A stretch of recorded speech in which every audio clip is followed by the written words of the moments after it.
Good morning, everyone. Here's your weather hazard briefing for the last day of August, and we are looking at another day where we do have some gusty winds and low humidity for critical fire weather conditions across portions of central and eastern Idaho. And we also will continue with more smoke as that trough remains over the western southern Canada for the next few days. Still looks like showers and thunderstorms are possible. The best area for that's going to be across the southeast corner through the next couple of days.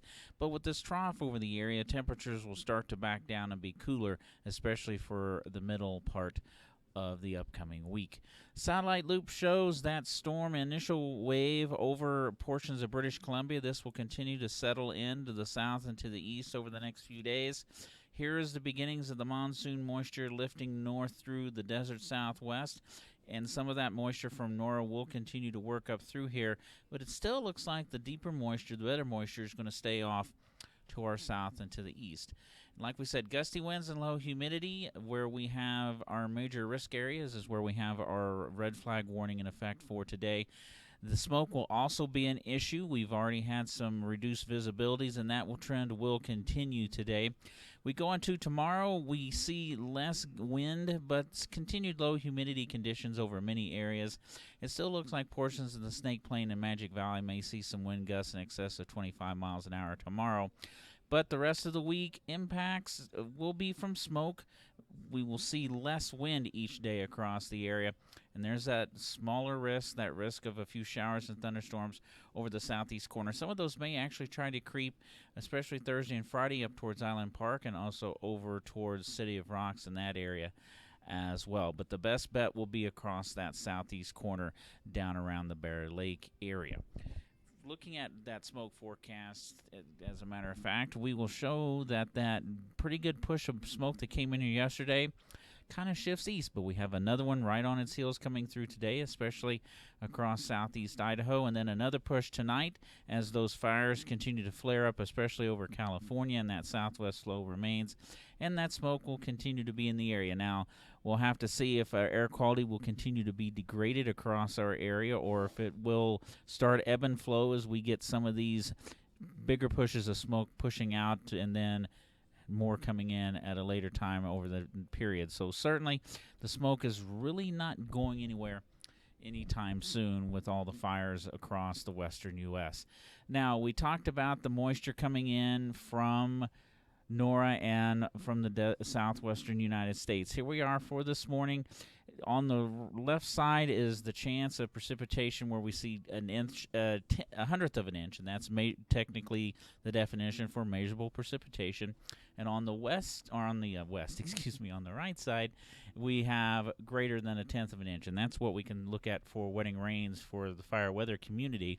We go into this afternoon, some of that moisture is pushing on up into Utah, maybe into western Wyoming, but you only see a few hundredths in the forecast. That chance of a wetting rain remains across portions of Utah. That trend continues into tonight. A few showers trying to push down around Bear Lake overnight.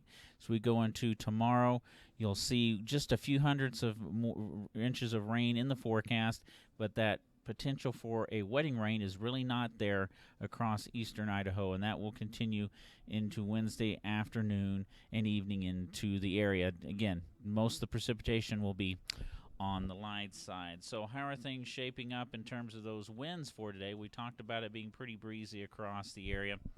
For at least the morning hours, those wind gusts 20 to 25. We might see a few spots on the highest peaks pushing to near 30 miles per hour. But here we go this afternoon. The farther north and west you are, that's where the stronger winds will be. Gusts in excess of 30 miles per hour, in excess at times briefly over 35 miles an hour. I should say they are expected to be over 35 miles an hour. We might see a few spots briefly hitting 40 miles per hour from the Arco Desert on up into portions of the Central Mountains, especially once you get up to the middle and upper elevations. And those winds do linger a little while after 6 p.m., but by the time we see sunset hitting, those winds will be starting to quickly drop off. And there are the humidities this afternoon, many areas in the single digits and teens with afternoon highs running into the 80s, closer to 90 along the Utah border. Stanley, you're going to be in the mid-70s this afternoon, the same across portions of the Wood River Valley. The humidity values, we talk about at times humidity doesn't really it's very poor recovery at night, and that happens in this particular pattern. And unfortunately, where we have some fires that might be lingering in the higher elevations, these fires will continue to burn overnight.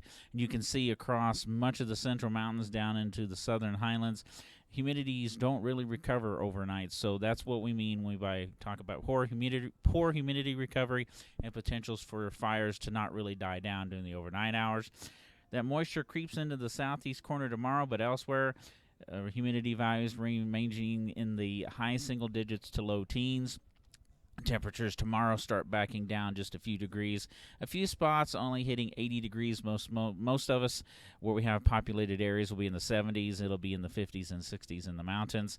And looking at humidity values on Thursday, a very similar pattern, although we're starting to see some higher humidities, especially in the overnight hours, creeping into that southeast corner. Highs on Thursday, pretty much where we are for tomorrow, within a degree or two at least. And Friday, that trend does continue, although we start to see some higher humidities trying to creep farther, a little bit farther north and west across the area. But it still looks like by the time we get to Friday, we'll see most of the showers and thunderstorms across the southeast corner, a few up towards Island Park, and a few also over towards Oakley in the City of Rocks. And temperatures and humidities really not changing a whole lot as we go through the weekend. By Saturday, especially later in the day, the moisture should get pushed off to the east, so we're going to start seeing the temperatures climbing just a bit on Saturday afternoon. But like I said, for today, we do have some critical fire weather conditions, especially across the central mountains for the Wood River Valley up towards Stanley, also across the Snake Plain.